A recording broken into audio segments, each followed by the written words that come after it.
Shalom, shalom. I'm going to start off by giving all praise, honor, and glory to Yahweh. We'll do so by Hashem, Mashiach, Yahushai. This officer Yashawad out of the Bay Area. Soldier Dakari will be here in a second. But we're going to start this lesson off. As you see the title, Israelites are a light to the Gentiles. When and how? Because there's also some things I've seen and heard, especially amongst Israelites that know the truth, supposedly. They're, if you want to, for lack of a better term, cooning for these heathens so they can come in with us before the kingdom comes. You know what I mean? We have to teach them and, things like that. Love them and don't treat them so harshly. Don't make them kiss feet and all that type of nonsense, which is, like I said, it doesn't make a difference because the prophecy is still going to make itself known either way, because God's word is true and every man's a liar. You know what I mean? But the main topic is Israelites thinking that we're supposed to be teaching Gentiles to be a light to the Gentiles right now, when that's not the case. We're going to get some precepts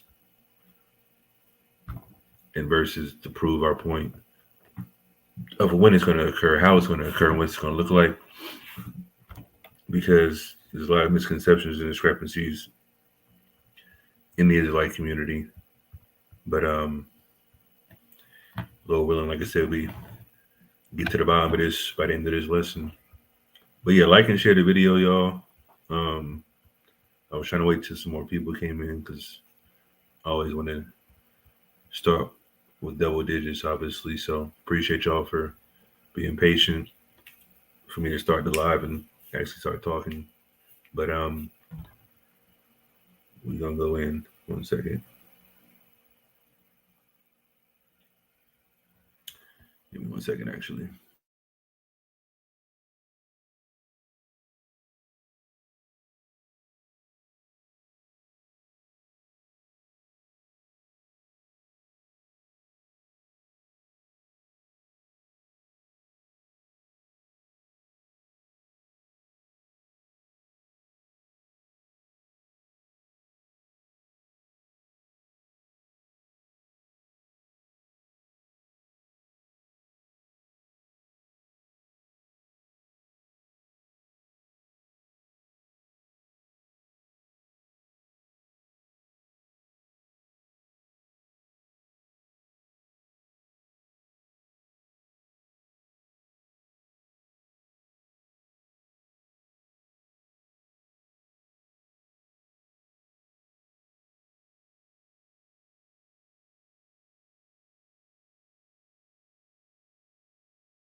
All right, let's get this thing on the road. Salakia.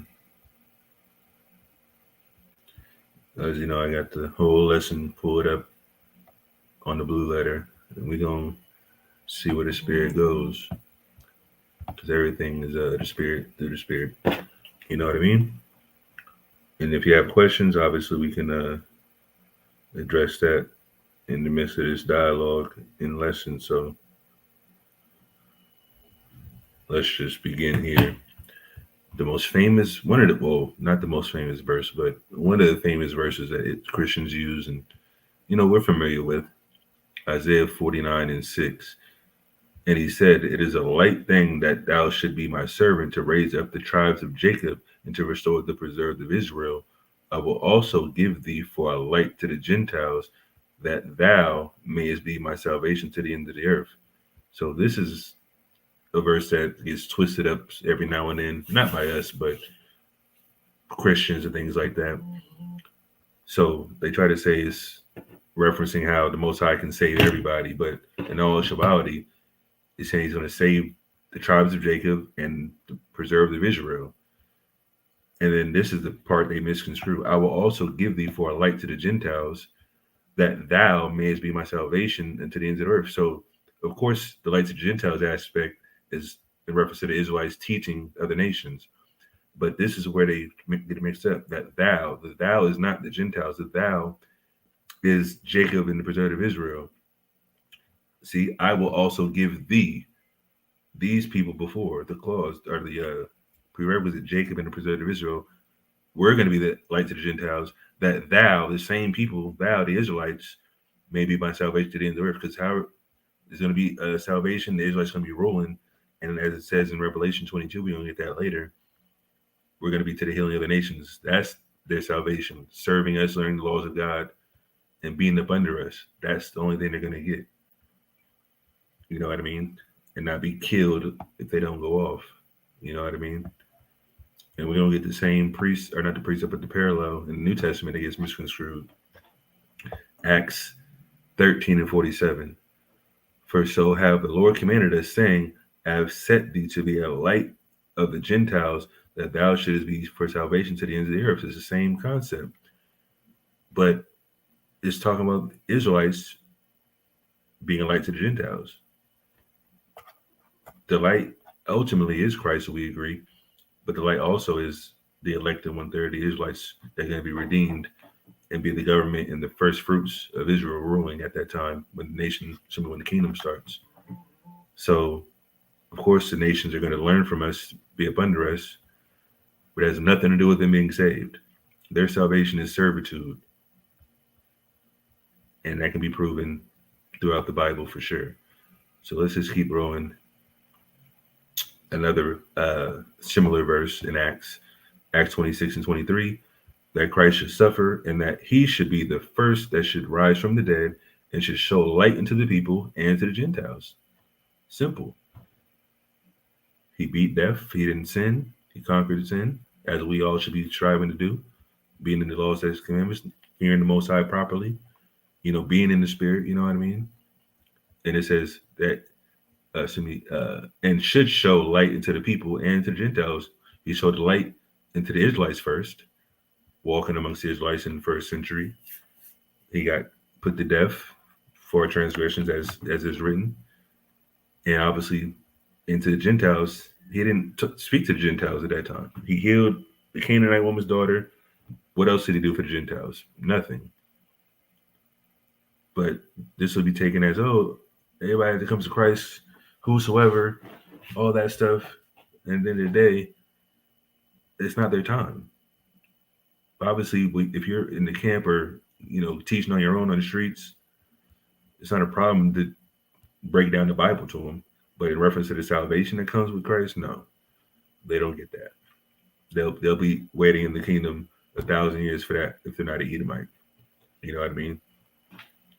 Because they're going to get rigorous work to build up our kingdom, and the double cup's going to pass into to the Gentiles for what they did to the Israelites over the course of centuries and millenniums. But let's just keep going, because this is going to explain itself in reference to the concept of the light and being a light to Gentiles and what light is as well. I did tie that in to this lesson. Like I said, if you have any questions or feel me to slow down, just chime in on that as well. John 3 and 14, another popular passage or passages. But I want to go past John 3:16 and show you what Christ was referencing. How it ties into this. Salaki Shatar, I'm back. I can read. Shalom, everyone. Shalom. Go ahead. This is the book of John, chapter 3 and verse 14. And Moses lifted up the serpent in the wilderness. Even so must the Son of Man be lifted up, that whosoever believeth in him should not perish, but have eternal life. Go ahead. For God so loved the world that he gave his only begotten Son, that whosoever believeth in him should not perish, but have everlasting life. Read. For God sent not his Son into the world to condemn the world, but that the world through him might be saved. He Wait a that minute. Hold on. Let me try to see if I can get that in the Greek, because there might be some misconceptions about the word world here. Let's just make sure it's the same cosmos. Where is it at? G2889, John 17. See, yep, it's the same one. All the word world all throughout John 16 and 17 is cosmos. So it's talking about the Israelites, but go ahead. Come. Verse 18. He that believeth on him is not condemned, but he that believeth not is condemned already. Read. Because he hath not believed in the name of the only begotten Son of God. Yeah, as is prophesied, the ultimate savior of the nation of Israel in these last days, outside of the Most High, obviously. The Most High ordains all saviors, but when you read Isaiah 19, when you read Jeremiah 23 and 5, 6, it talks about somebody from the seed of David saving the Israelites. And Isaiah 19 says it's a great savior, which is obviously talking about Mashiach Yahushua, the Messiah. He's going to save the Israelites. That's all it's talking about in this context. Not talking about the whole world, because it's a different Greek word, as we should know, oikimene, which is the word for inhabited earth. Go ahead. Come. Verse 20. For everyone that doeth evil hateth the light.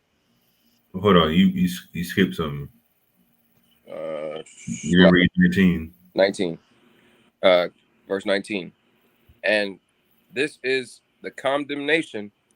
Read. That light is coming to the world, and men love that dark. Light is coming to the world. What's the light? Brother, slow down. That light is coming to the world. The light is Hamashiach Yahushua. Why is he being referenced as the light? Because of the wisdom that he brought, the words that he spoke, the laws and commandments that he kept. Keep reading. Con. And this is the condemnation, that the light is coming to the world, and men love darkness rather than light. Men love darkness rather than light. They like doing sin. Read. Because their deeds were evil. Because that's how you make it make sense. They love darkness rather than light because their deeds were evil. They were in sin rather than keeping the commandments. That's the parallel. That's the concept Christ was referencing. If you want to come to the light, that means you're going to keep the laws of God. Read. For everyone that doeth evil hateth the light. Everyone that doeth evil hates the light. And that, matter of fact, I don't have this written down, but let me just get this out of Romans real quick. Romans 8 and let me just get this real quick. Romans 8 and 4.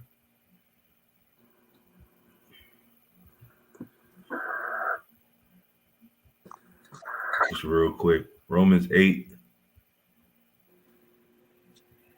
and 4. That the righteousness of the law might be fulfilled in us who walk not after the flesh, but after the spirit. So people would say, oh, it's not talking about the law, but let's keep reading. For they that are after the flesh do mind the things of the flesh, but they that are of the spirit mind the things of the spirit. For to be carnally minded is death, but to be spiritually minded is life and peace. Because the carnal mind is enmity with God, for it is not subject to the law of God, neither indeed can be. So, of course, you're not keeping the law means you're carnal and that you're doing fleshly works. And we already read just a few seconds ago. Let's go back. So, like here in John 3, they don't want to come to the light because their deeds are evil. For everyone that doeth evil hate the light. They hate the laws. They're carnal. That's the parallel as well. That's what Paul was referencing. Not that the laws are away with. The law brings death because you're a breaker of the law. You're going to die because you sin. That's how it works. But go ahead. Con. Hateth evil, neither cometh to the light, lest his deeds should be reproved. Exactly. They don't want to come to the light lest their deeds be reproved, where they get corrected or rebuked for your actions. like, why don't Christians read this part? Because they say the law's done away with. We just talked to somebody last night saying the same stupid rhetoric. Christ fulfilled the law. We don't have to keep the law. All right, well, you're a sinner though. So, our self-proclaimed sinner. At the same time, they say, "Oh, well, no, Christ fulfilled everything, and we don't have to do it anymore." Like, wait a minute. And all they say, "Oh, it's just about faith. Like, you can just do whatever you want now." Like, then they'll disagree with that at the same time and say, "Well, no, we can't do that." Okay, well, like, why don't you keep the law then? And obviously, these are heathens we're talking to, but we're just entertaining the idea. But the concept that Yahushua is saying in this reference is that if you don't keep the law, you're an evil. Your deeds are evil, and that you're afraid of the light, which is the light of righteousness, is what Christ taught and kept, and taught the Israelites to keep, which is what we're supposed to be doing all the way till now. And obviously, the reproof is what? The correction aspect. Stop doing that. Don't do that no more. Hey, if you have done something in the past, or if you think about things, just reprove your thoughts and all that type of stuff. And like I said, get around some brothers that's going to hold you accountable. But keep reading the last part. Verse 20. No, Salakia, verse 21. But he that doeth truth cometh to the light, that his deeds may be made manifest, that they were wrought in God. That they are wrought in God. And let me actually, I know I had something missing, so this is a verse. I don't think I had it in here I don't know why I didn't have this in here. But anyways, I'm just going to show my screen again. Because what we just read, that he that doeth truth cometh to the light, that his deeds may be manifest. So it's talking about your deeds, your actions, your works, that they are wrought in God. What's the deeds? Or what's the truth? Salakia. Psalms 119, 142. Thy righteousness is an everlasting righteousness, and thy law is the truth. How do you know that you love God? 1 John, you keep the commandments. But Christians just say the contrary. You know what I mean? Let's go back to the verses. Keep going. Go keep read the next one. This is the book of Ecclesiastes, chapter 8 and verse 1. Mm-hmm. Who is as the wise man, and who knoweth the interpretation of a thing? Mm-hmm. A man's wisdom maketh his face to shine. A man's wisdom makes his face to shine. That's another reference to the light aspect. And obviously the wisdom is going to make your face to shine. This is Solomon speaking, the wisest man on the planet at that time. You know what I mean? Or pretty much of all time, for the most part, who we believe is Yahushua in the regeneration. But we're going to go into this concept real quick. Keep going. So I finish it. Gone. And the boldness of his face shall be changed. And the boldness of his face shall be changed, referencing the wisdom that some people get, or that are bestowed upon by the Most High. You know what I mean? That's why people flock to Israelite camps that watch videos. You know what I mean? There's plenty of people that hate the camps, but overall, people that get 10, 15, 20, 30,000 views in videos, even, minuscule video views, but it's all about people want to learn. You know what I mean? That's the bottom line. They're learning wisdom. They're learning the prophecies. They're learning the breakdowns. They're learning the history. They're learning how he's supposed to move in his walk, staying focused and staying, what's the word? Enthusiastic about this walk. You know what I mean? Through the information that they're getting. And obviously the repetitiveness is how the Most High works. And once you get it down and you study and things like that, you still have to work at it every day. And that's what I think I said this to the brothers in the camp not too long ago, about 10,000 hours. You know what I mean? Putting in 10,000 hours of reading and studying, whether you're teaching or whatever the case may be. That's how you master something over 10,000 hours. And obviously, let's just say, let me do the math actually. Let me see what the math is looking like. 10,000, let's just say, divided by, let's just say 5 hours. 5 hours a day. That's 2,000. 2,000. Oh, shoot. Let me that divided by. Hmm. Divided by 365. That's pretty much around 6 years or so. 5.5 years. 10,000 hours. That's lowballing it. If you're doing 5 hours of studying or watching videos or whatever the case may be, ultimately 10,000 hours on the low end, 5 hours of studying in between teaching and things like that. If my calculations are correct, it's around 5.5 hours until you master, at least a portion of teaching and the history and things like that. It takes time to do that. You know what I mean? And obviously, me being in the truth, I believe I came into the truth. I discovered the truth October 2016, but I didn't join SICARII until that next year, 2017, probably August 2017. So 2007, August 2017 till now is over 6 years. So as of now, me being in the truth for that tenure, studying things like that, learning, obviously under the brothers, I was Illinois, Deacon Nakai, Captain Taz, even from Assad, even from Ariala, you know what I mean? Those are some sharp young brothers as well. It all ties in. And obviously I got a mountain of books behind me as well.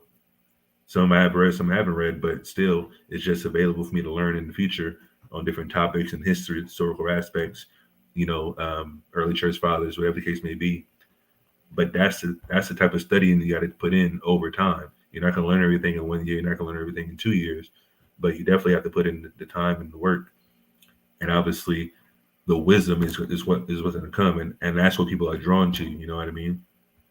And that's what Solomon is referencing. Ultimately, it's talking about the laws of God here, but like I said, it still encompasses all of that because in today's time, we have to know a little bit of everything in order to teach our people and tie it into today's climate, whether it's politics or whatever it can be, entertainment industry, because our people are caught up in everything, so we have to be hands on like a twister mat, you know what I mean, touching a little bit of everything here and there to to resonate with the message and tie it into to the life of our people, because we are reading the book of life, which is for the Israelites. So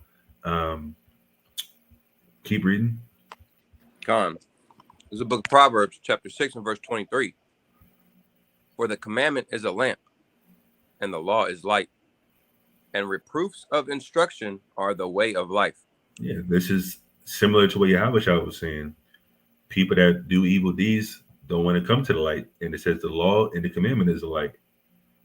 And reproofs of instruction are the way of life. You're supposed to be reproved if you're going off. You're supposed to be reproved if you are falling short, if you want to call it that, which is what Christians try to say. But falling short ultimately is not necessarily always sin, but sin, you know what I mean? Because like I said, we don't live in Israel. Nobody's subject to be put to death at this particular time. But you don't want to make that a pattern. Like I said, there's a pattern of righteousness. There's a pattern of doing good deeds and studying and things like that. There's also repetitious patterns of negativity and evil deeds and evil thoughts, because we all know in James it references sin starts in your mind. And then when it manifests, that's when it brings death, because you're doing that evil deed, that you were thinking about. And like I said, that can be a negative connotation if you do that consistently and don't repent and don't think that something's gonna happen to you for it. You know what I mean? But this is like I said, I'm going into how Solomon's referencing wisdom makes your face to shine. Let's read how Moses' face shone in the wilderness. Go ahead. So like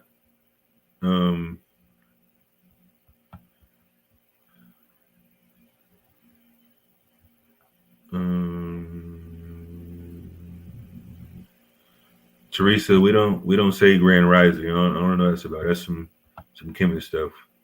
But Shalom, sister. We don't do the Grand Rising. That's nonsense. But anyways, Phil Barakai. Have I read the book of Josephus? Not yet. I'm gonna show you something real quick. Hold on.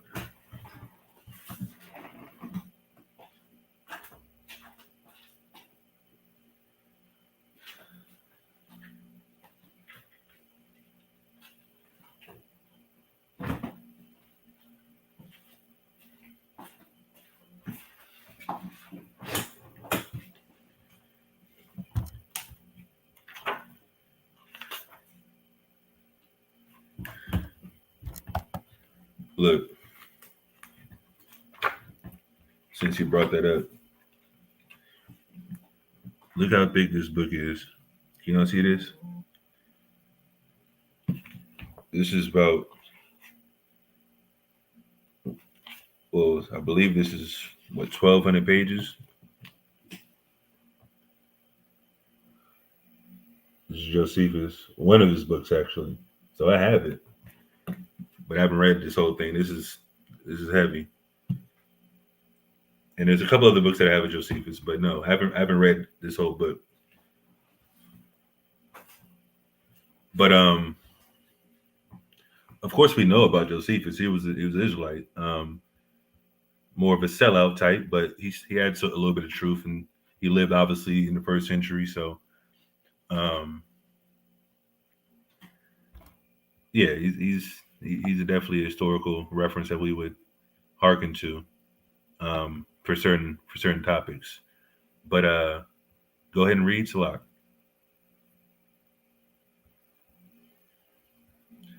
The car.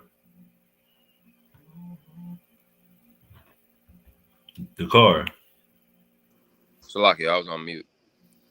This is the book of Exodus, chapter 34 and verse 27.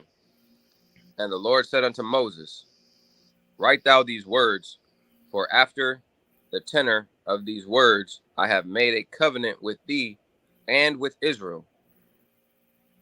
And he was there with the Lord 40 days and 40 nights, and he did neither eat bread nor drink water.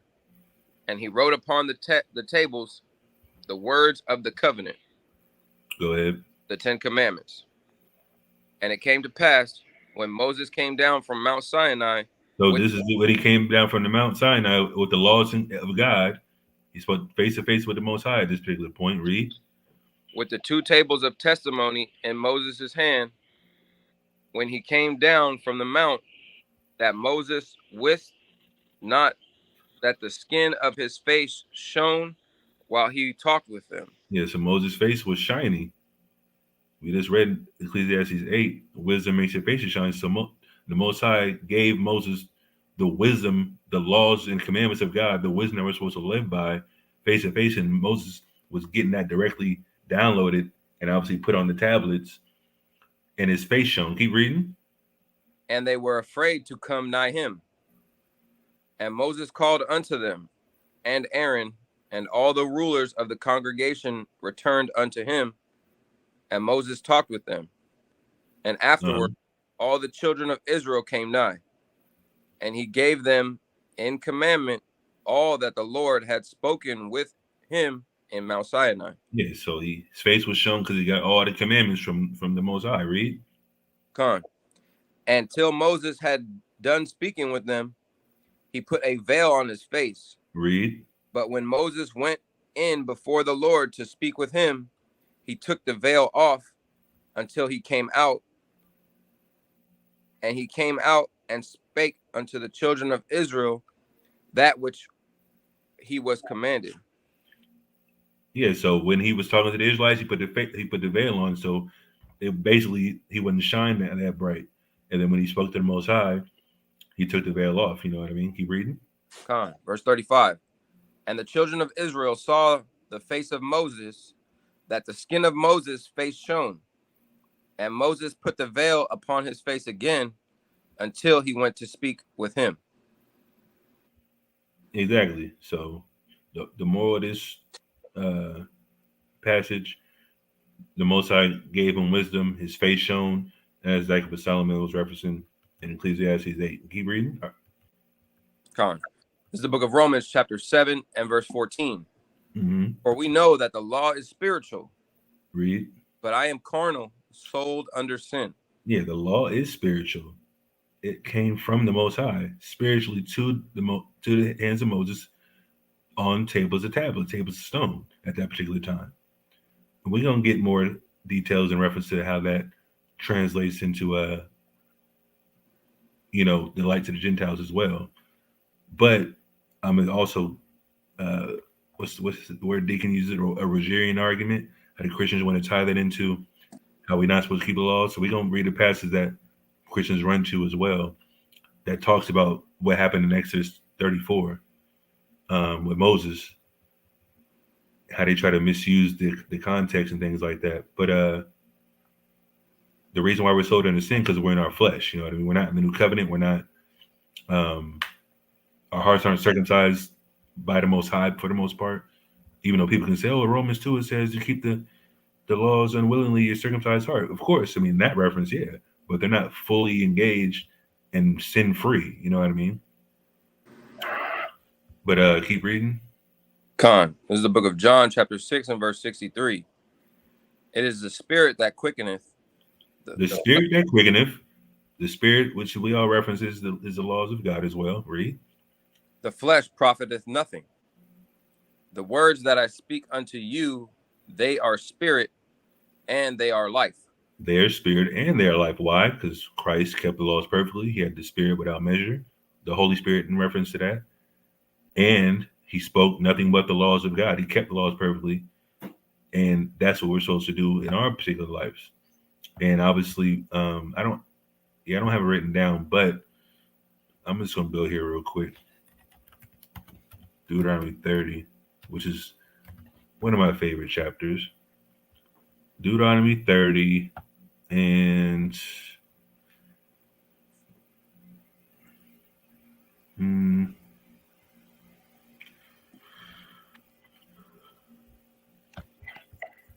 yeah, let's just read this real quick.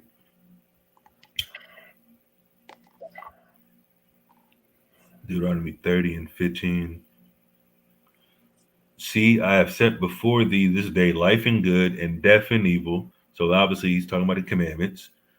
In that I command thee this day to love the Lord thy God, to walk in his ways and keep his commandments and his statutes and his judgments, that thou mayest live and multiply, and the Lord thy God shall bless thee in the land where thou goest to possess it. So how do we get life and good? Keeping the commandments, which is what Yahushua just said. The words that I speak unto you are life and peace, because it's the same thing we had a covenant with in the Old Testament with the Most High.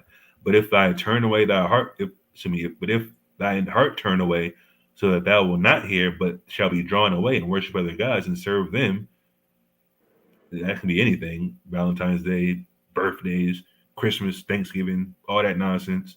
Those are the gods. Going to the strip club, all that nonsense that people do, smoking weed, having dreads, like all that stuff is idol worship for the most part.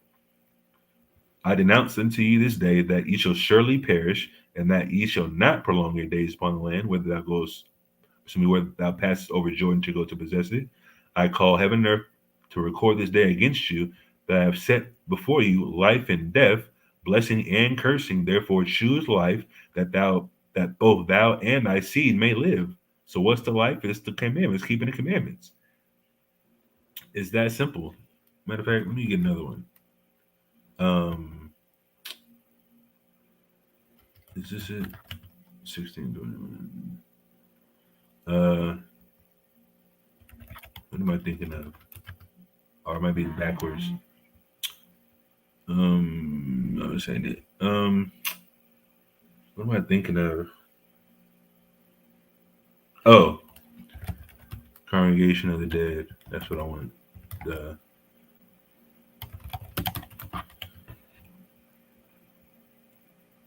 Proverbs 21:16. I could have swore I just read that or typed that.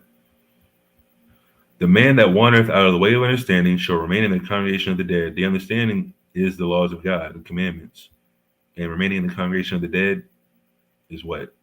The lifestyle that you choose to lead, or the Most High is going to bestow upon you, including actual death, if you keep breaking the laws of God. But let's go back to the. Oops.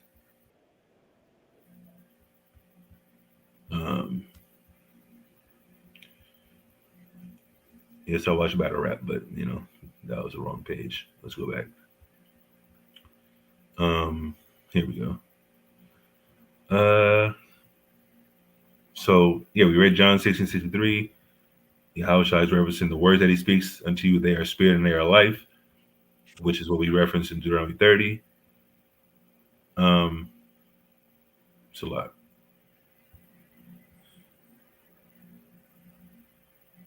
What is this guy talking about? Am I right? Oramo people are Cushites? I've never heard that before. Oramo? Matter of fact,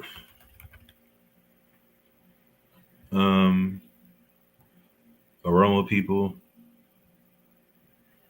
Yeah, it says they're a Cushitic ethnic group native to the Horn of Africa. So yeah, those is Cushites. Yep. Phil Baraki, aren't you the same guy that told me that you were from the tribe of Judah, but your dad's Cuban? But then a week before that, you said you were from East Africa. Because I remember your name, and you ran for me a couple different occasions, and weren't trying to type anymore in the chat. So I just want to make sure if you're the same guy, we don't need no deception from you, bro, because this has been going on for a little too long. If you're a Hamite, you're a Hamite.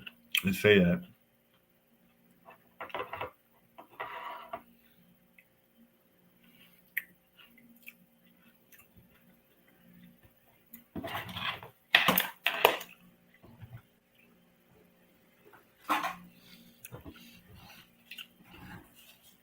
Won't know if he's the same guy if he stops typing. That's what he did the last 2 times.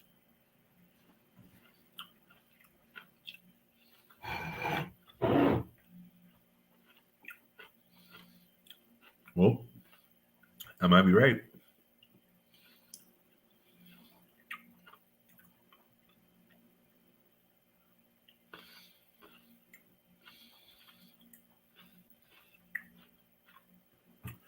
Damn shame. See how that works? Didn't we just read earlier that people's deeds don't want to come, or evil deeds want to come to the light? I didn't know Hamite. I just want to know if he said that to me. That's all. Because you told me that you were from the tribe of Judah. Well, actually, Salakia. First, he started out saying you're from East Africa, and I asked you from where. Then you skip that and say you're from the tribe of Judah. I'm like, okay. And then the same day, within a few minutes, you said your dad's from Cuba. So you got to make it make sense.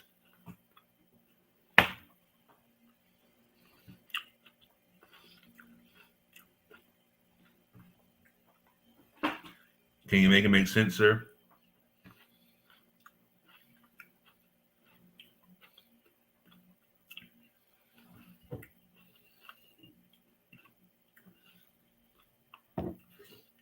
My father fought communism. That's not what I asked you.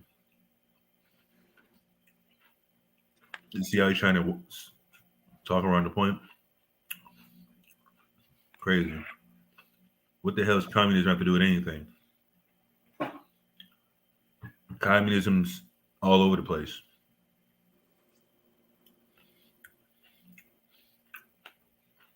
My people migrated to Cuba. Who are your people?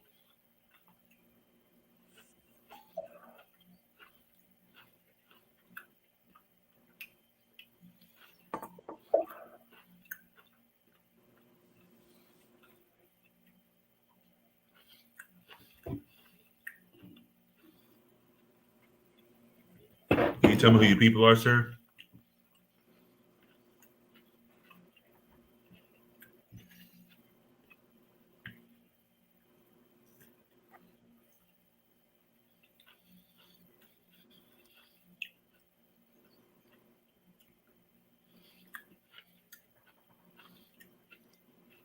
I'm just trying to get to the bottom of it real quick.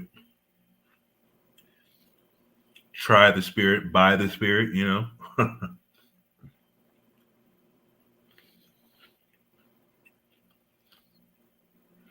Man, what's the hold up? Where your people from, bro?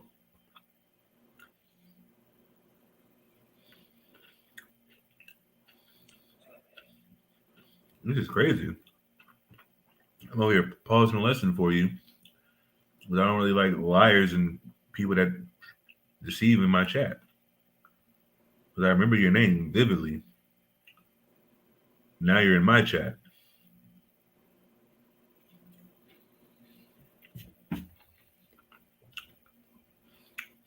This is crazy. I'm gonna give him 2 minutes. Matter of fact, I'm gonna give him 30 seconds. Well, nah, he's ready to comment because he was typing all up through. I asked him that question. Shalom, Dione. Because he don't like me exposing him. He did this twice already. Trust me. You know what I mean?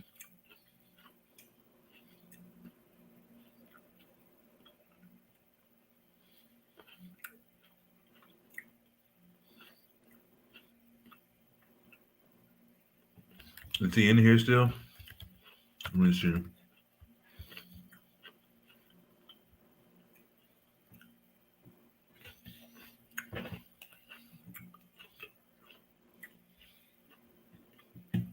Let me see if this guy's in here.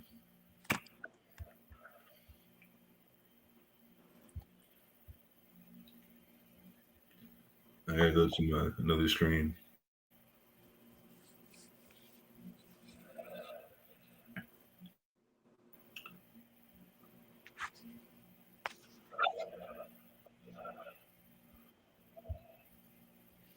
Let's see.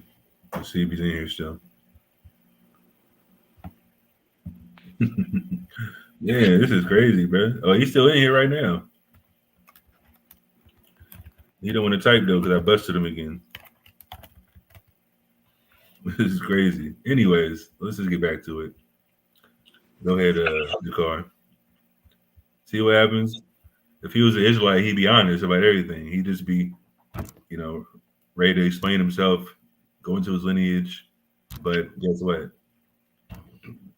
Heathens want to cleave on, and lie and things like that. Whatever. This lesson is actually for you. Do you know what I mean?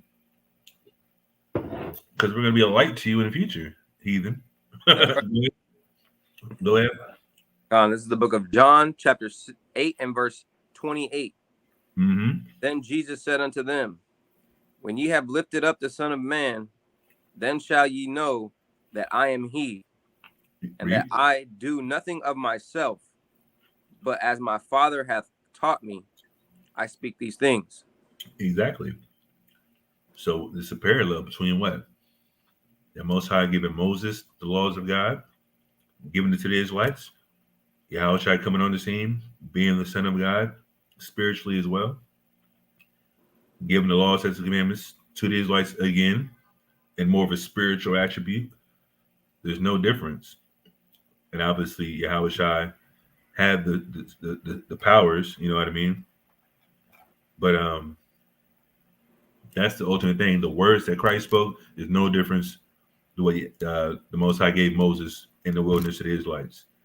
And that's the wisdom and that's the light that he was bringing at that time, and how he walked, obviously, as well, because it says the words that he speak are spirit and life, and that translates to him walking in the light as the commandments are, as him keeping the commandments. So again, go to the next one. This is the book of John, chapter 15 and verse 10. If ye keep my commandments, ye shall abide in my love.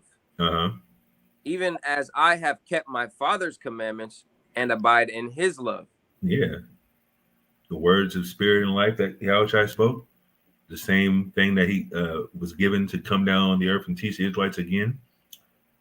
The refreshing of the laws, you know what I mean? Not new laws, but refreshing of the laws. And it also says what in this context?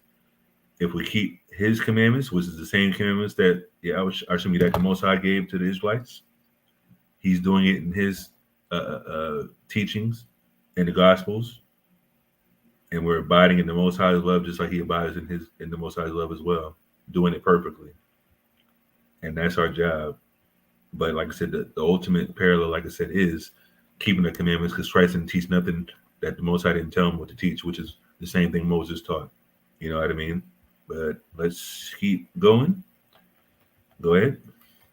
This is the book of Deuteronomy, chapter 4 and verse 5. Behold, I have taught you statutes and judgments, even as the Lord my God commanded me, that ye should do so in the land whither ye go to possess it. Read. Keep therefore and do them, For this is your wisdom and your understanding in the sight of the nations. The wisdom and understanding in the sight of the nations are the laws, statutes, and commandments. Go ahead. Con, which shall hear all these statutes and say, surely Read. this great nation is a wise and understanding people. For what nation is there so great who hath God so nigh unto them? As the Lord our God is in all things that we call upon him for. And Read. what nation, and what nation is there so great that hath statutes and judgments so righteous? So righteous. Why? Because it comes from the Most High. As this law which I set before you this day. Exactly. The law says giving us supposed to be our righteousness, our wisdom in the sight of the nations. Because why? If we were to do this as a nation in the ancient world, we'd still be in life, as they call it in Deuteronomy 30, as we reference. Choosing the life is keeping the commandments. The life that Christ spoke was the commandments. The walk we have to walk is through the light and what leads to life, everlasting life. You know what I mean? So guess what? Us being rebellious and wicked, and obviously the Most High's will being done, being put in captivity and scattered abroad, we have an opportunity now to keep the commandments. You know what I mean?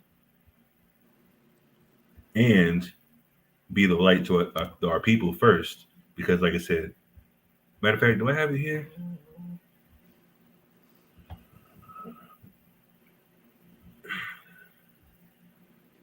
Okay, I do have it here. It's a little bit further down, so I'll just let it be read. But that's pretty much what, what Yahushua came to bring. The understanding that we have to keep the law spiritually as well in our hearts and in our minds, and have us walk in that sense, because we didn't do it in the past, as far as before he was born and lived and walked. Is that it? That was it, Shatar.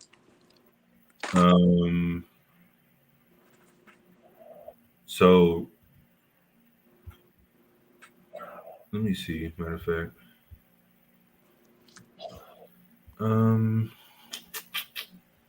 is this the? Well, actually, you can keep going. I don't know if I put this in the right order though, but either way, it's fine. Go ahead. Fine. This is the book of 1 Peter, chapter 3 and verse 21. The like figure whereunto even baptism doeth also now save us. Baptism saves us. It's talking about water baptism, right? Go ahead. Not the putting away of the filth of the flesh. Read. But the answer of a good conscience toward God by the resurrection of Yahushua Mashiach, Jesus Christ. Yeah, so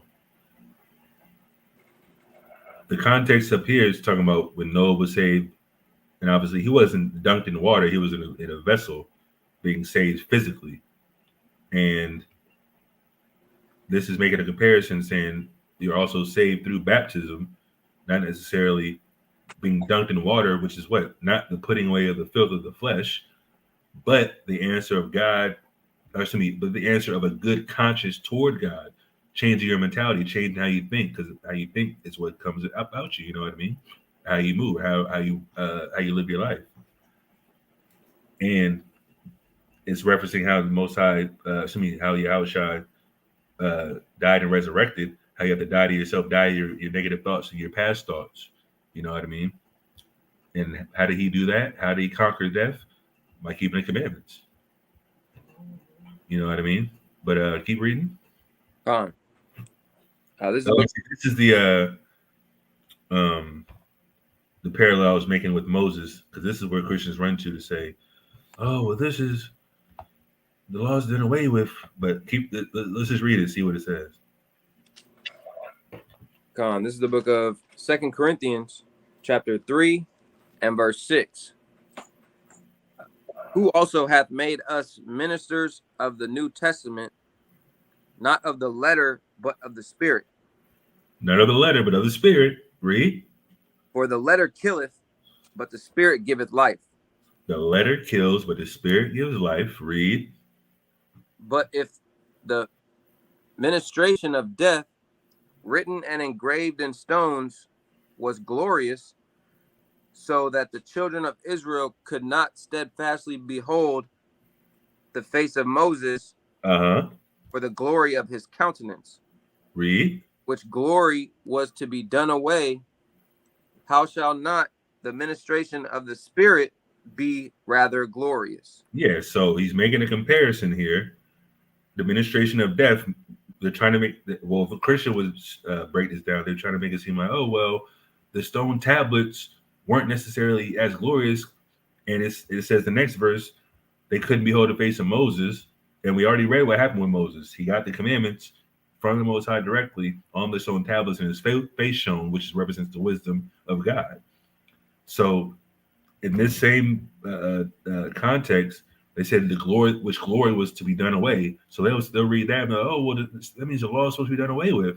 No, that's not what it's talking about.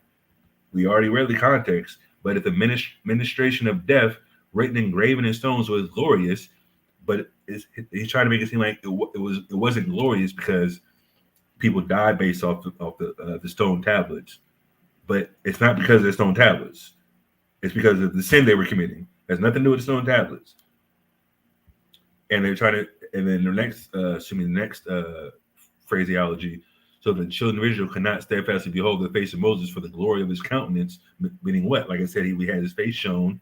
He was shining because he got the laws directly, period. And it's the wisdom of God, which glory was to be done away. So if we were to take this literally, the wisdom of God has to be done away with, according to them. But let's keep reading. Come. Verse 10. For even that which was made glorious had no glory in this respect, by reason of the glory that excelleth. Where are you at? You skipped the whole verse. Let's get verse 9. Yeah. Fuck you. Verse 9. For if the ministration of condemnation be glory. Read. So it's talking about the stone tablets, the ministration of condemnation, because what Paul also says, we don't know sin but by the law. And also it says the law was given to show how wicked we were technically. Read. Much more doeth the ministration of righteousness exceed in glory. The administration of righteousness exceed in glory. But we already read that the law is what gives you righteousness. How you can be righteous with keeping the law. Read. Verse 10. For even that which was made glorious had no glory in this respect, by reason of the glory that excelleth. That excelleth, meaning what? The stone tablets versus what? The ministration of righteousness exceeds in glory of the administration of death, which quote unquote is the tablets of God. But Christ also referenced, like we read earlier, when he speaks his spirit in life, but he spoke the words of God, the same words that Moses got. So it's just comparing the letter versus the spirit, which is, we also read what? The law is spiritual in Paul's Romans 7:7. You know what I mean? So all it's talking about is what, like I referenced earlier, the earlier verse, 1 Peter 3:21, a good conscience towards God, your mindset, how you walk, how you internalize the law, not just you just doing it because you have to do it out of fear of other people seeing you do things or judging you based on what you look like or things like that. No, it's about your mentality, your spiritual walk. That's what it's talking about. It's nothing to do with the law being done away with. Go ahead. Verse 11. For if that which is done away was glorious, much more that which remaineth is glorious. Read. Seeing then that we have such hope, we use this great plainness of speech, and not as Moses, which put a veil over his face, that the children of Israel could not steadfastly look to the end that which was is abolished. Oh man, so the law is abolished according to Paul in this context, this verse. The children of Israel couldn't look steadfastly to the end of Moses. Why? Because first of all, Moses dealt with the Most High face to face, and the face, or excuse me, when he put a veil on his face in the Old Testament, that was basically to say, guess what? The spiritual aspect of the law wasn't necessarily given at that time. Even though the law is spiritual, as we know through Paul in reference to that, the Israelites weren't keeping it in the spiritual aspect at that time. That's all it's talking about. So it says, look to the end, which is abolished. So it's going technically into the new covenant. The Most High circumcised in our hearts, giving us a new covenant. Read. Verse 13. And not as Moses, which put a veil over his face, that the children of Israel could not steadfastly look to the end of that which is abolished, but their minds were blinded, for until this day remaineth the same veil untaken away in the reading of the Old Testament. Oh, wow. So basically what they're trying to, well, Paul is saying, but their minds were blinded, for unto this day there remaineth the same veil untaken away into the reading of the Old Testament. It's talking about the carnality of the law, the sacrifices, things like that. Because ultimately, in the new covenant, which isn't here yet, we're going to be keeping the law perfectly. We're not going to have any sin sacrifices in reference to that. We can still sacrifice, but the Israelites that were scattered in Corinth, and obviously the Israelites, even to this day, we're not keeping the law perfectly. We're not keeping the law in reference to us doing it for to be saved alone, because we do have faith as well, but it's ultimately going into how let me read this. What was that? 14 was the last verse. The veil untaken away in the reading of the Old Testament, which veil is done away with in Christ. Why? Because you have to have faith now. We all fall short of the glory of God in reference to Romans 3:23. All have sinned, so we can't have it keep the law in the carnal aspect anymore. We have to die to ourselves, have faith, and live out the law and how Christ lived the law in the spiritual sense. How it says, if you look on a woman, you commit adultery. Obviously, adultery is sleep with a married woman. So that's the other aspect that Christ brought in and how we're supposed to live. You know what I mean? It's not talking about just the law being done away with. That's ridiculous. Go ahead. Verse 15. But even unto this day, when Moses is read, the veil is upon their heart. Nevertheless, when it shall turn to the Lord, the veil shall be taken away. Go ahead. Now the Lord, if you turn to the Lord, the veil should be taken away. The carnality that you have is going to be taken away if you turn to the Most High, and obviously do what He said to do spiritually, which is what represents what Christ did. Read. Now the Lord is that Spirit, and where the Spirit of the Lord is, there is liberty. Where the Spirit of the Lord is, there's liberty. So we already read what? And well, I don't think it's on here.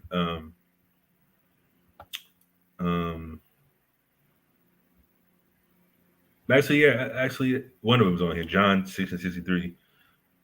The words that I speak to you, they are spirit and they are life. We already referenced what Christ spoke, the laws of God. And that's where liberty is. Why? Because if you live a spiritual walk in reference to the laws of God and have a faith that you can do exactly what Christ did in the faith, you can keep the laws in that reference. You know what I mean? Not necessarily a fearful aspect, because you do fear the Most High regardless of what's going on, but knowing that, hey, I can do it because Christ did it. You know what I mean? That's the liberty as well, and having the faith you can do it in that fashion. But let's read this next one. This is the book of James, chapter 1 and verse 21. Wherefore lay apart all filthiness and superfluity of naughtiness, and receive with meekness the engrafted word, which is able to save your souls. Oh, wow. Wait a minute. The engrafted word, which is able to save your souls. What's the engrafted word? I wonder what that's talking about. Keep reading. Verse 22. Be ye doers of the word, and not hearers only. Wait a minute. What word is this talking about? I want to know what Christians would say. doers of the word. What word? And what works is it talking about? Let's talk about works. And it says it's able to save your souls. So you have to do something to be saved, according to James, the Lord's brother, Yahushua's brother. Keep reading. Con. Be you doers of the word and not hearers only, deceiving your own selves. Read. For if any be a hearer of the word and not a doer, he is like unto a man beholding his natural face in a glass. Yeah, you're looking in the mirror. Read. For he beholdeth himself and goeth his way, and straightway forgetteth which manner of man he was. Yeah, you look in the mirror. You look at, check out your face, put your little lotion on, whatever the case may be. Have a little skincare routine. Leave the bathroom and forget what you look like. That's what it's talking about. Meaning what? People that hear the word and don't do it, that's what you're going to do. You're going to forget about it, not even take heed to it, not even think about it no more, which is what the carnal, well, I would more so think it's a carnal aspect of somebody's life. Go ahead. Verse 25. But whoso looketh into the perfect law of liberty. Oh, wait a minute. Now we just read in the last verse, 2 Corinthians 3. 2 Corinthians 3 and 17. Now the Lord is that spirit, and where that spirit of the Lord is, there's liberty. And it says the law of liberty is coinciding with the laws of God, because it says in the very first verse 21, John 1:21, lay apart all filthiness and superfluity and naughtiness. Those are sins. And then receive with meekness the engrafted word. What's the word? We have to keep it in context. The word is the laws of God, because that's what Christ taught, period. Read. Verse 25. But whoso looketh into the perfect law of liberty and continueth therein, he being not a forgetful hearer, but doer of the work. The work. Read. This man shall be blessed in his deed. Oh man, wait, whoa, wait a second. You're gonna be blessed in your deed. That's something you have to do. Or am I tripping? Am I tripping, chat? Am I reading this wrong? And as we all, well, I don't know, all know, but there's been church fathers, mainly John Calvin and what's the dude's name? Is it John Calvin? One of them dudes that basically despised James so much he didn't even want to put it in his own translation, Protestant church, because he was a faith alone type of guy, which is what the Christians try to say: faith alone, through grace alone, through Christ alone. Those are three things, sir, not one thing. But anyways,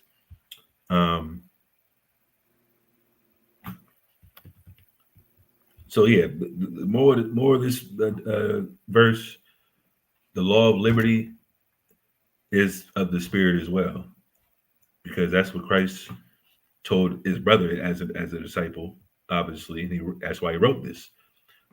Repent for your sins, or basically shew sins, eschew evil, as it says in Job, and receive with meekness the engrafted word.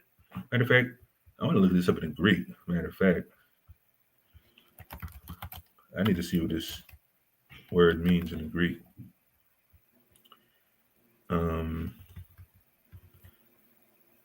James 1:21. The engrafted word. Let's see what this means.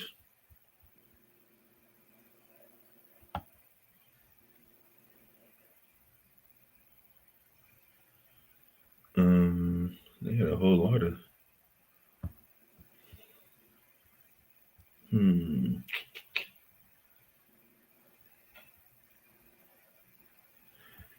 Okay. Word can mean a lot of different things, but the examples given is Yahushua. But let me read this again. Wherefore lay apart all filthiness and superfluity and naughtiness, and receive with meekness the engrafted word, which is able to save your souls. Okay, so I can see how it's referencing Yahushua, but let me see the usage. Okay. speech, a word uttered by a living voice, the sayings of God, decree, mandate, or order, the moral precepts given by God, Old Testament prophecy given by the prophets, discourse, doctrine, teaching. So it can also reference the commandments and then the actual definition. I'm not sharing this size. Let's let me get through this real quick. I'm just want to see for myself. And obviously it says logos too, which is what Christians say. Oh, it's the logos. I mean, of course, it's the word. Yeah, of course. Talking about Christ. So yeah, it's pretty much the same. Yeah, I was shy. Like I said, he taught the law, so it's basically the same thing. But so I go read the next one.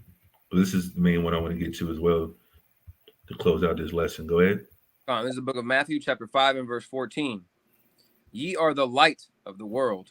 Ye are the light of the world. Who's Hamashiach Yahushua talking to? The Israelites. You are the light of the world. Read. A city that is set on a hill cannot be hid. A city that's set on a hill can't be hid. Why? Because the light goes on top for the most part. If you want to shine the brightest, it has to be at the peak. You know what I mean? That's why we have like in my house, the lights up there at the top attached to the ceiling. You know what I mean? Because that's where it's going to shine the brightest. Go ahead.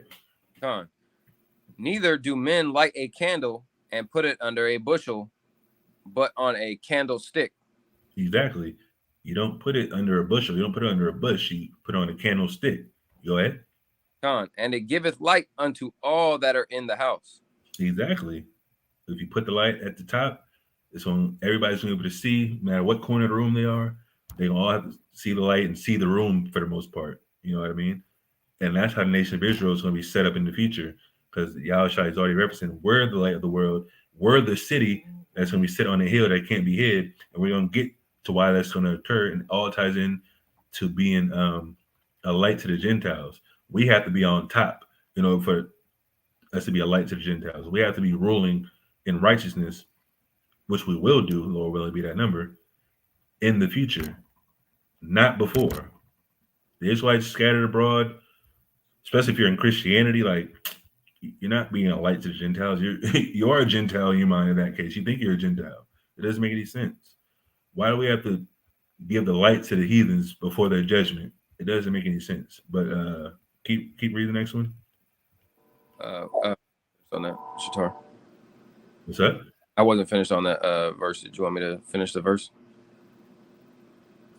Salah, go ahead. Verse 16. Let your light so shine before men that they may see your good works. Wait a minute. Let your light so shine before men that they may see your good works. What are the works? Is it just having faith? That can't be it. Even though we believe faith is the work, how Shai is referencing, or how he says that in John. But the works is the commandments, period.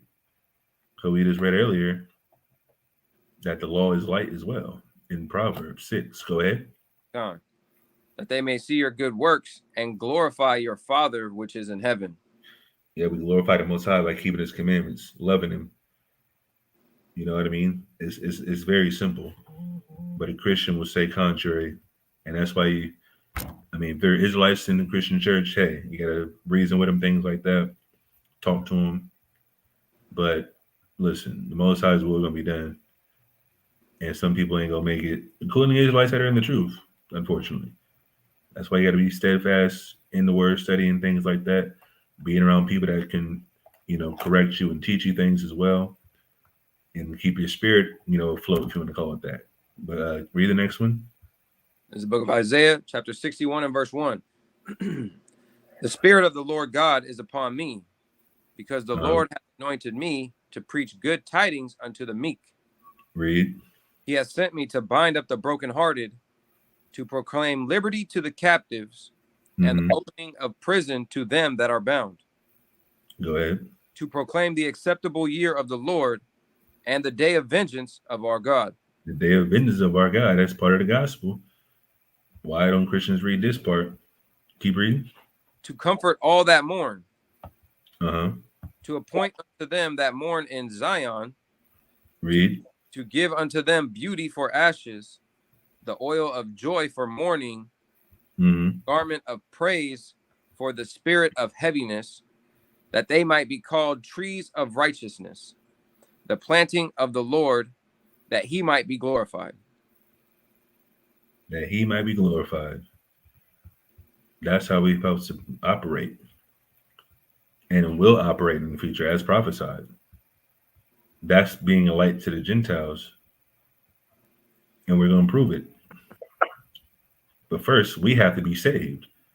We have to be comforted. We're the ones that are mourning. We need joy. We need our tears wiped away. And we need our kingdom rebuilt by the hands of these heathens, period. And then we'll be the priests. Or in the midst of that, we'll be the priests. You know what I mean? But that's it? No, verse 4. Oh, it's a lot. Go ahead. Verse 4. And they shall build the old waste. They shall rise up the former desolations, Uh-huh. and shall repair the waste cities, the desolations of many generations. Uh-huh. And the strangers shall stand and feed your flocks. Read. And the sons of the alien shall be your plowmen and your vine dressers. Go ahead. But ye shall be named the priests of the Lord. Men shall call you the ministers of our God. Ye shall eat the riches of the Gentiles, and in their glory ye shall boast yourselves. For your shame, and shall have double. Mm-hmm. For your shame ye shall have double. For your confusion they shall rejoice in their portion. Therefore in the land they shall possess the double. Everlasting joy shall be unto them. That's right. That's what prophesied to us. Excuse me. You know what I mean? Because hey, we're the ones that are downtrodden and oppressed. We're the ones that need saving. You know what I mean? So our job is to teach our people before that occurs. Any foolish Israelite that wants to say this is supposed to happen as of right now, you know what I mean? Like that's ridiculous. Like we're not. Like, let's be real here. Why would we be trying to save heathens when they already promised judgment and tell our people, hey, we have to spend our time on them rather than other Israelites that don't know nothing, because they're prophesied to build our kingdom up. That's not salvation. Hard labor. But is that it? That's it. Go to the next one. And this is all these verses moving forward go into how we're going to be a light to these Gentiles. Read. This is the book of Micah, chapter 4 and verse 1.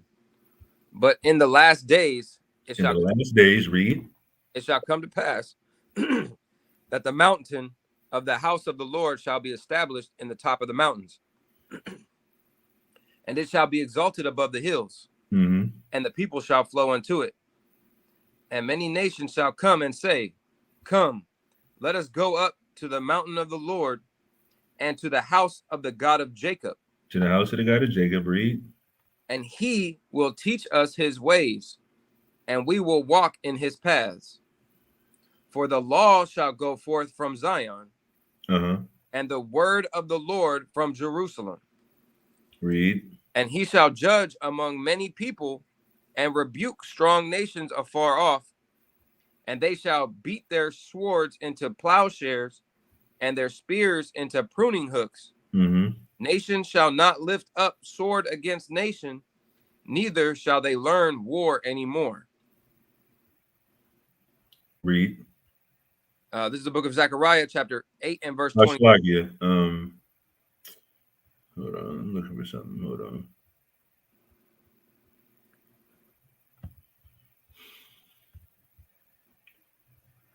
What the hell?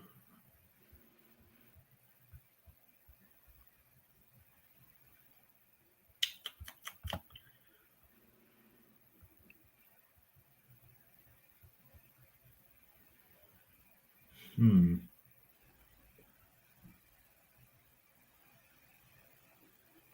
I tripping?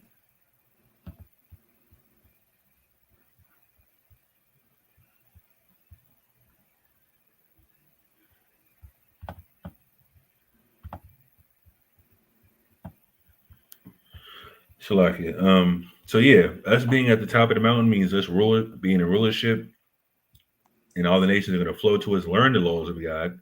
That's how we're going to be the light, and it's going to explain itself in the next couple of verses. Do I have Isaiah 61? Or excuse me, not Isaiah 61, Isaiah 60. I don't have Isaiah 60 on here. I'm tripping. Um,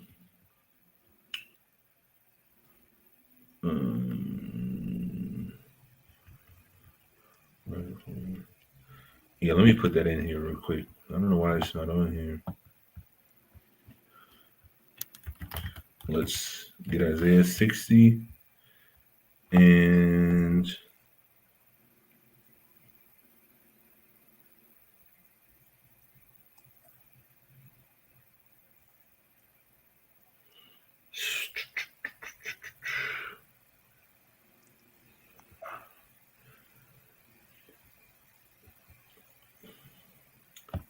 okay.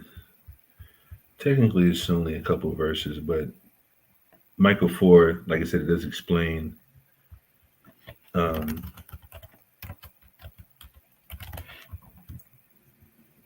similar attributes of the being light to the Gentiles. But let's read Isaiah 60. Where is it at? Yeah, right here. Read that. This is the book of Isaiah, chapter 60, and verse 1. Read. Rise, shine, for thy light is come, and the glory of the Lord is risen upon thee. For behold, the darkness shall cover the earth, and gross darkness of the people. Mm-hmm. But the Lord shall arise upon thee, and his glory shall be seen upon thee. Yeah, the glory of the Most High is going to be seen upon the Israelites by the Gentiles. Read. And the Gentiles shall come to thy light, kings to the brightness of thy rising. Read. That's it on that, Shatar. Oh, that was 3? Okay. Go to the next one. This is the book of Zechariah, chapter 8 and verse 23. Thus saith the Lord of hosts, in those days it shall come to pass that 10 men shall take hold out of all languages of the nations, even shall take hold of the skirt of him that is a Jew. Read. Saying, we will go with you, for we have heard that God is with you. That's what's going to happen. God's with us. Why? Because we're the chosen of God. We're going to be put on high to teach the other nations the laws of God. That's the only reason they're going to be, quote unquote, in the kingdom per se. They're going to be learning the laws of God, not being filthy heathens. You know what I mean? They're going to say, oh, God's with them because they have the laws of God. Period. Okay, we got a couple more. Keep reading. This is the book of Revelation, chapter 21 and verse 1. And I saw a new heaven and a new earth, for the first heaven and first earth were passed away, and there was no more sea. Read. And I, John, saw the holy city, New Jerusalem, coming down from God out of heaven, prepared as a bride adorned for her husband. And I heard a great voice out of heaven saying, behold, the tabernacle of God is with men. Tabernacle of God is with men. Read on. And he will dwell with them, and they shall be his people. And God himself shall be with them, and be their God. And God shall wipe away all tears from their eyes, and there shall be no more death, neither sorrow, nor crying, neither shall there be any more pain, for the things are passed away. Yeah, us being saved is us being having our tears washed away, things like that. It's nothing to do with other nations. You know what I mean? So all this light to the Gentile stuff is like I said, it's biblical, but it's only going to happen once we get saved, once we get redeemed, once we get taken out of captivity. You know what I mean? Is that it? That's it on that Shatar. Let me see 1 second.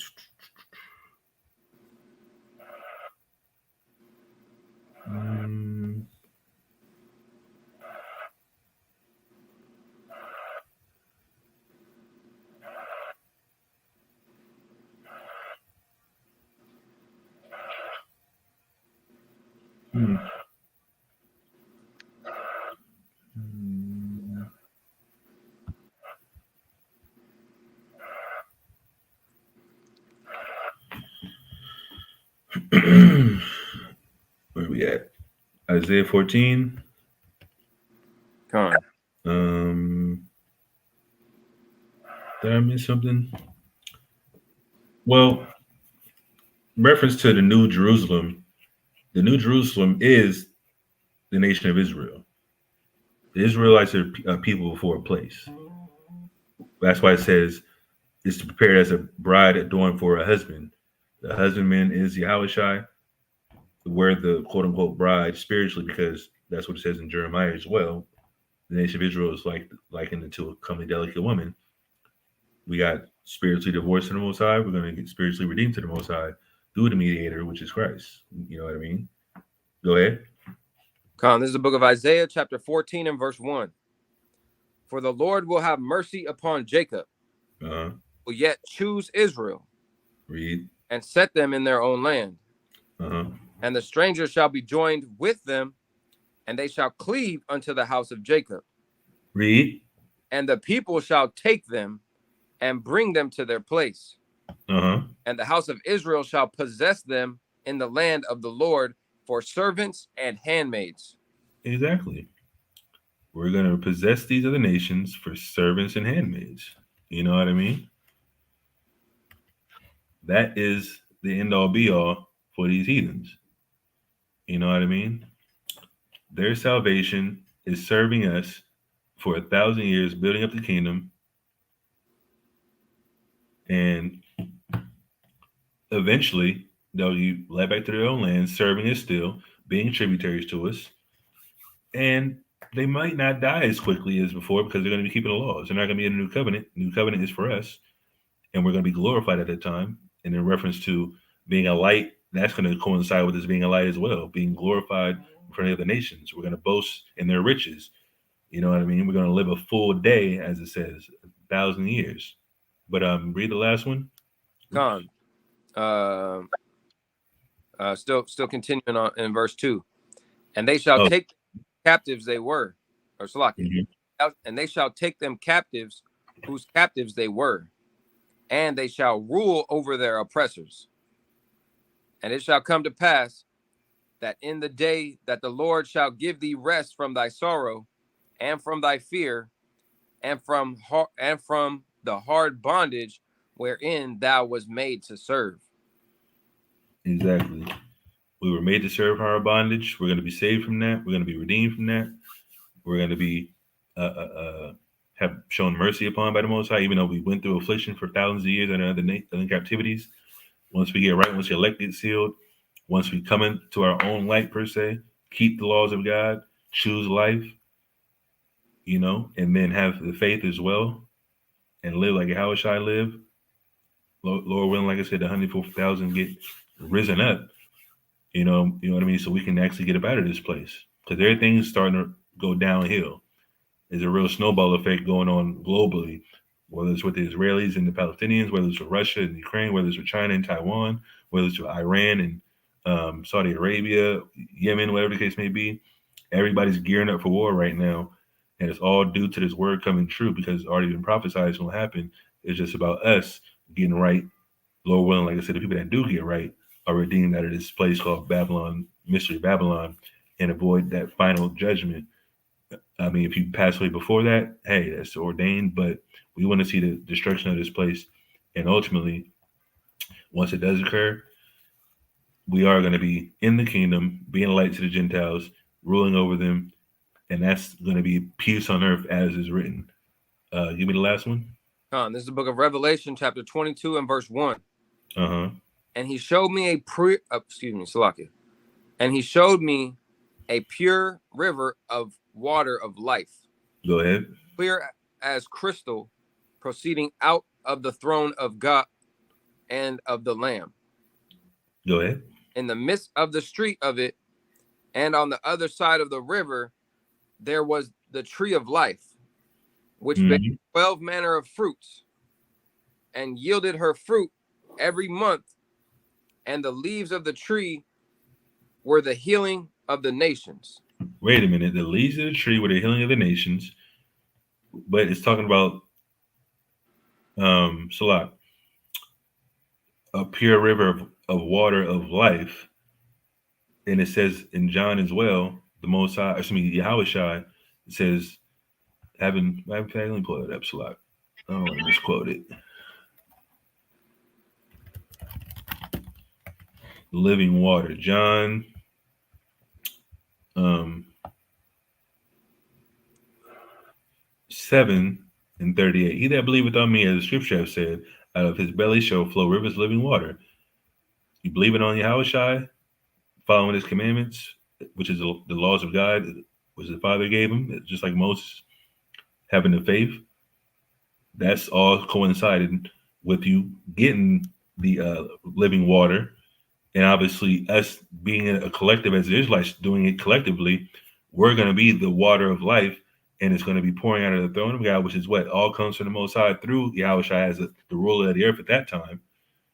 And it says on the midst of the street of it, on either side of the river, the tree of life, which is talking about the Israelites, we're the tree of life, and the river of life flowing through us, and we're going to be healing the nations, meaning what? They're going to be getting the laws at that time.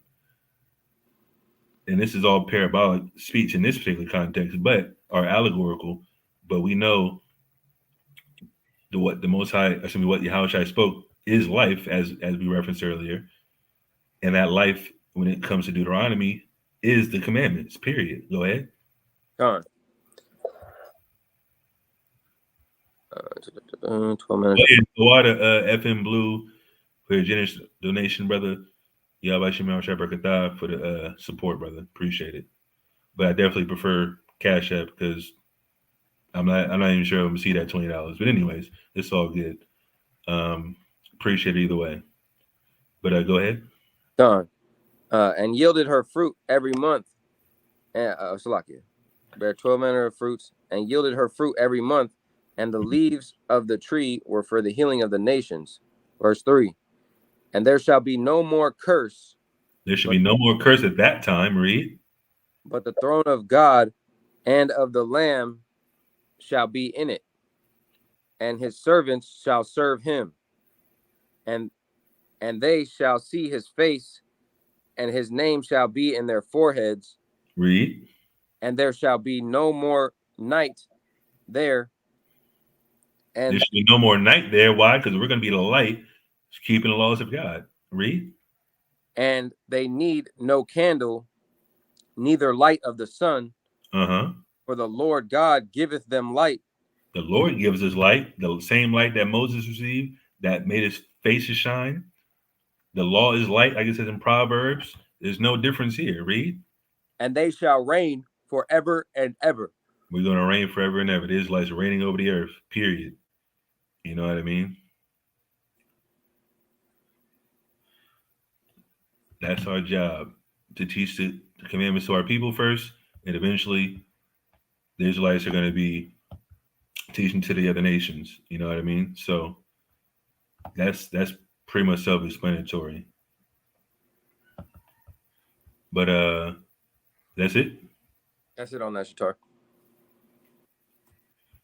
All praise to the Most High. Teresa, all praise to the Most High, sister. Bashim Shai for your donation as well. I literally just said that I prefer the Cash App because YouTube takes money from us.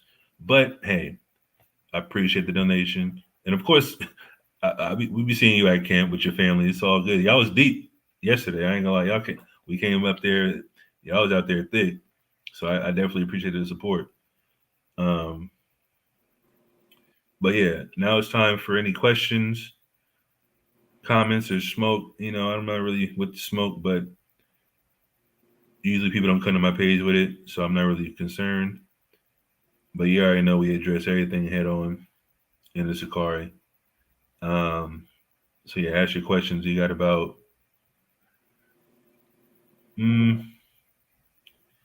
I got about 5 minutes or so.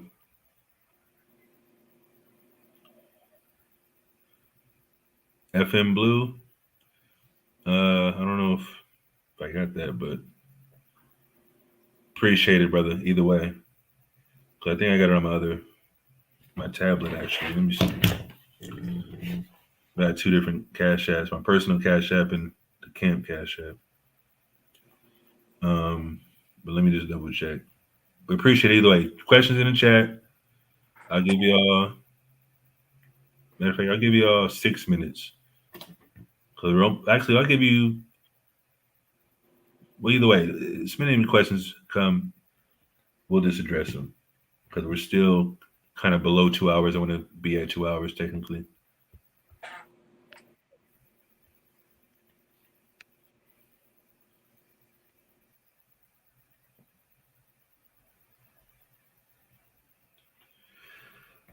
You know?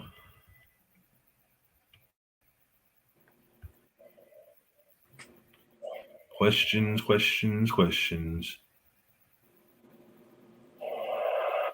Yeah, appreciate it, FM Blue. I got it, brother. Appreciate that for sure. I don't have Zeal, Yehoshua, but yeah, Cash App is definitely um, ideal in reference to just smaller donations because obviously my channel is not that big, so it'll uh it'll be a little bit better if you send it directly. You know what I mean?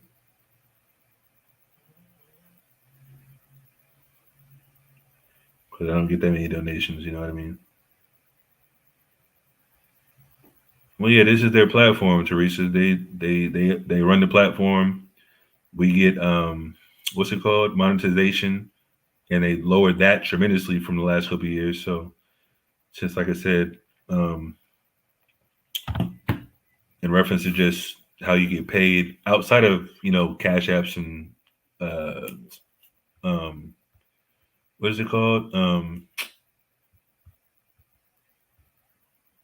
Whatever the donations are called on here, we get monetization um, money from the views. So the more views, obviously, the more cash. But it ain't really nothing these days. I ain't gonna lie to you. Um, so yeah, probably make like what is it? I don't even remember off the top of my head, but no more than like $100 and something dollars from the views each month. So it ain't nothing. You know what I mean? But like I said, that's why we gotta like and share the videos. Not even for the money, just to get the message out. But I'm saying in comparison to that, that's how it works as far as the views go. Um,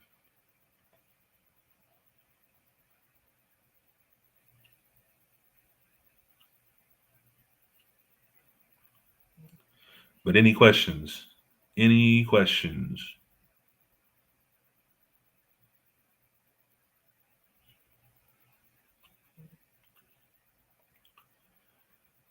You got about 8 minutes, I guess. I'll stall y'all out for 8 minutes.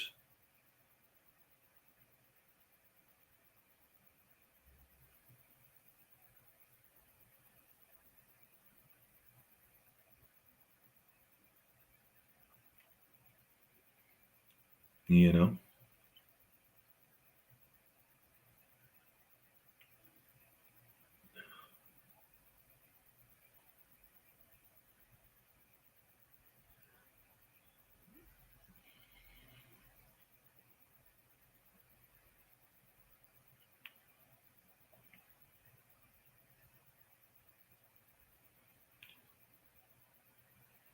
Well, it's not about being scared to face the words of the Most High. It's just about the timing that the Most High got people on. You know what I mean?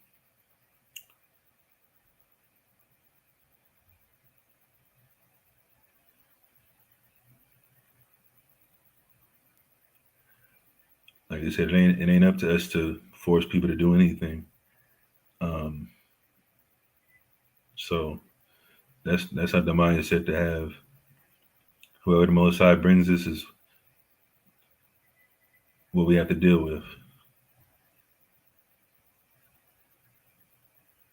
Because, like I said, everybody ain't gonna make it. So it ain't about being scared. It's about people actually willing to listen and learn and get better and grow.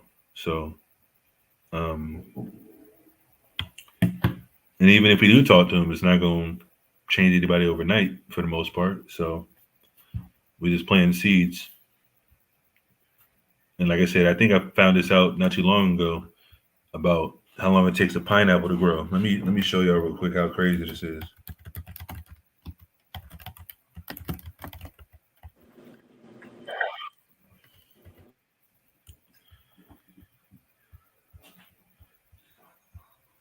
Let me share this. You plant a pineapple or a seed of pineapple in the dirt. Let's see how long it takes to grow. Pineapples can be grown outdoors, and USDA zones 11 or 12, whatever that means. But most people grow them as houseplants for at least part of the year. Give the plant plenty of space to grow in bright light, and you'll have a ripened pineapple in 18 to 32 months. So that's either a year and a half or or 4 years pretty much. It takes 4 years for a pineapple to grow. So just imagine you planting a seed in somebody, thinking they're not getting it. Oh, you're just beating them over the head with the Bible. But it takes 4 years for a pineapple to grow. So you got to put that in perspective of you telling people about this truth. It ain't going to happen overnight. You know what I mean?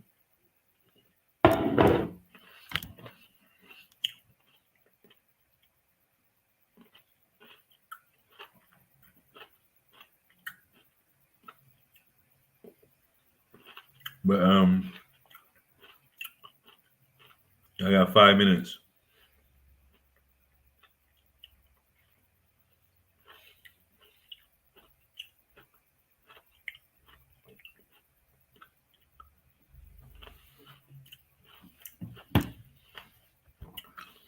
Avocado tree even longer. Let's see.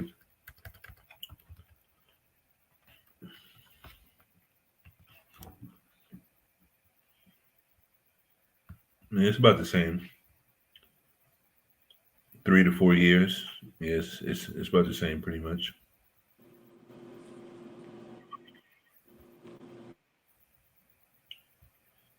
Does adultery apply to the woman if she isn't married, or is that fornication?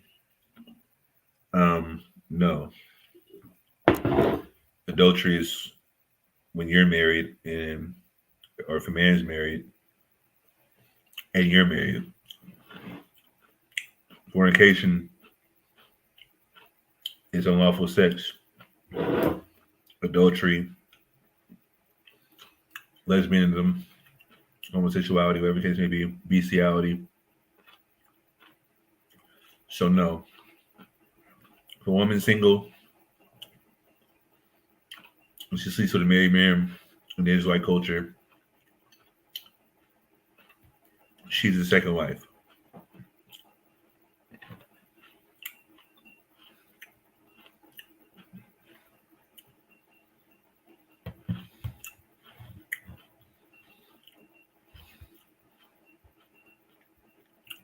Well, I just answered it.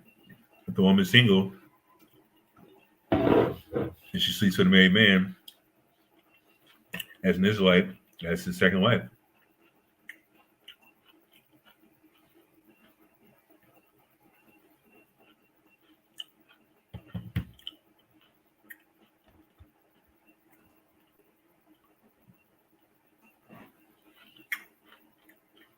Questions.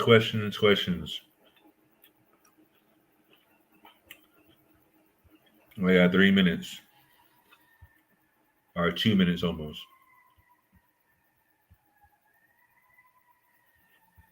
You know.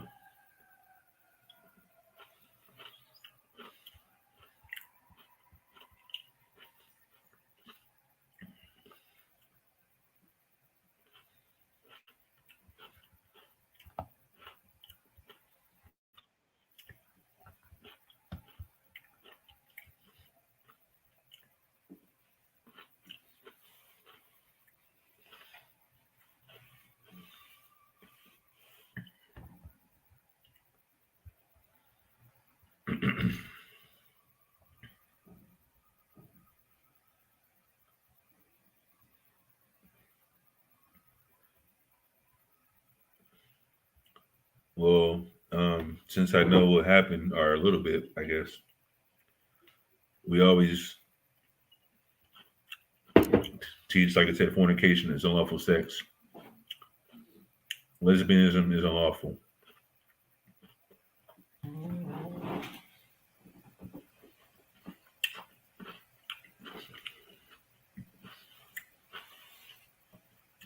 I got 1 minute for a question.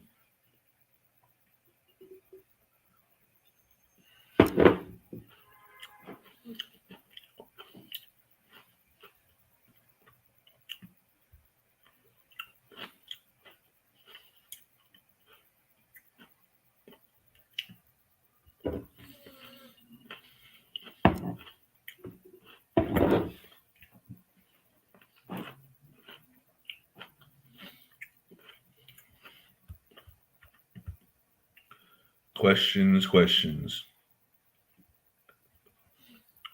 Speak now or wait a week.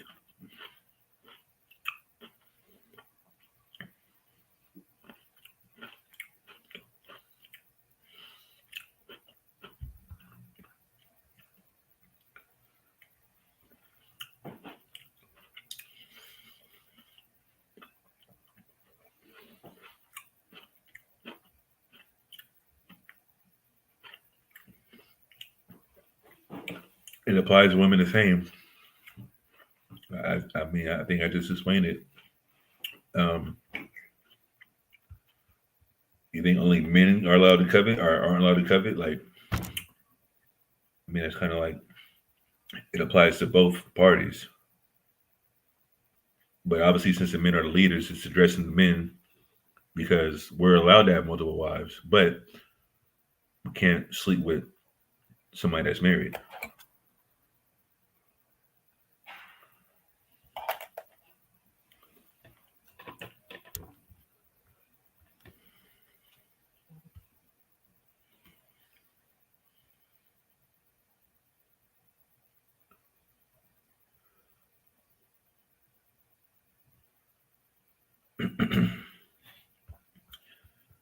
All right.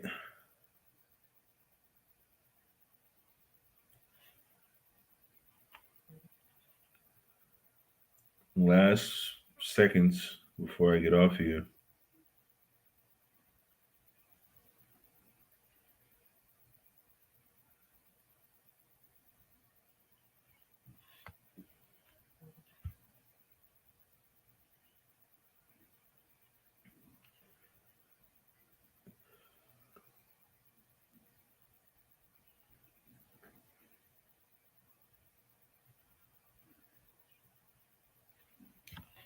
You on the bar. Well, and with that, you have something, Nicole?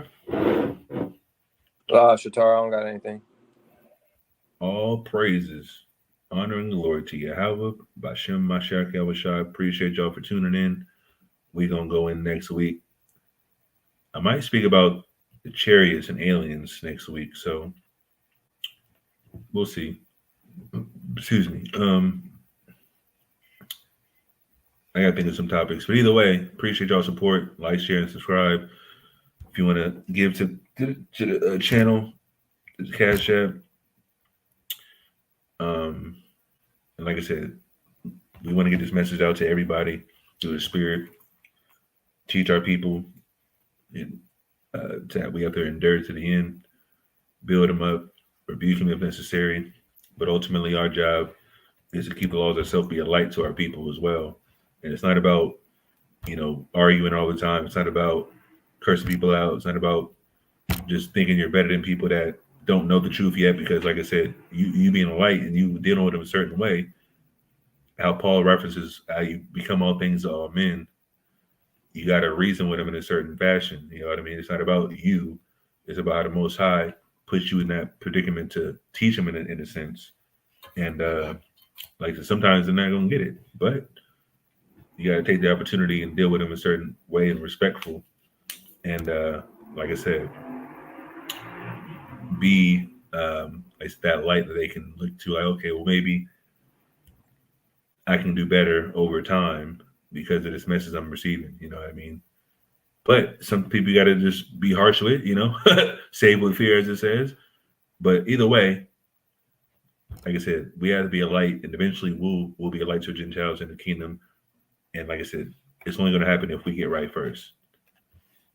So with that, we're going to close out. Give all praise, honor, and glory to Yahweh, Bashem, Mashiach, Yahushai. Till next week, like I said, Meals of Zeal number 7, closing out. Shalom. Shalom.